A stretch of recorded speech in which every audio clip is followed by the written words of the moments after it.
আসসালামু আলাইকুম, আমি মোহাম্মদ নুর নবী লিমন। আমি দিনাজপুর থেকে বলতেছি। আজকে আমি একটা সার্কিট তৈরি করছি। সার্কিটটি হচ্ছে টেম্পারেচার কন্ট্রোলার সার্কিট। এই টেম্পারেচার কন্ট্রোলার সার্কিট তৈরি করতে আমাদের কি কি ইকুইপমেন্ট প্রয়োজন হয়? টেম্পারেচার কন্ট্রোলার সার্কিট তৈরি করতে আমাদের টেম্পারেচার কন্ট্রোলার লাগে, দুইটা ম্যাগনেটিক কন্ডাক্টর লাগে, একটি থার্মোকাপল সেন্সর লাগে, অন্যদিকে একটি হিটার এবং কি কুলার লাগে। হিটার এবং কুলারের পরিবর্তে এখানে আমরা কি বাল্ব 1 এবং কি বাল্ব 2 ব্যবহার করছি।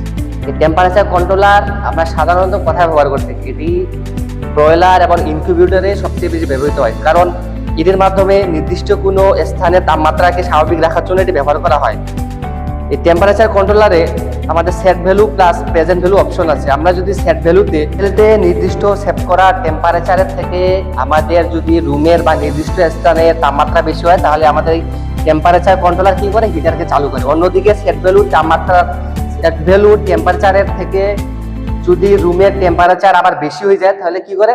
এখানে টেম্পারেচার কন্ট্রোলার আবার কি করে? কুলার চালু করে। এই নির্দিষ্ট স্থানে কুলার প্লাস হিটার চালুর মাধ্যমে টেম্পারেচার কন্ট্রোলার নির্দিষ্ট স্থানকে স্বাভাবিক তাপমাত্রায় রাখে।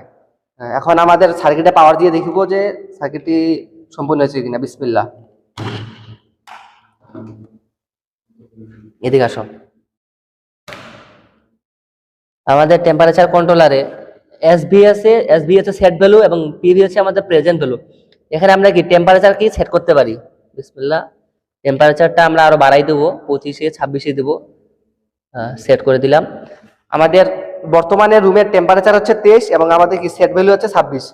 আমাদের থার্মোকাপল সেন্সরে তাপমাত্রা যখন 26-এর উপরে যাবে, তখন কি আমাদের টেম্পারেচার কন্ট্রোলার কুলার চালু করবে। যখন টেম্পারেচার নিচে থাকবে, তখন কি হিটার চালু থাকবে। বর্তমানে আমাদের কি হিটার চালু আছে 25। আলহামদুলিল্লাহ, টেম্পারেচার কন্ট্রোলার এখন কি কুলার চালু করলো। এই টেম্পারেচার কন্ট্রোলার কুলার প্লাস হিটারকে চালু করে নির্দিষ্ট স্থানের তাপমাত্রাকে স্বাভাবিক রাখাই হচ্ছে এর কাজ। আসসালামু আলাইকুম।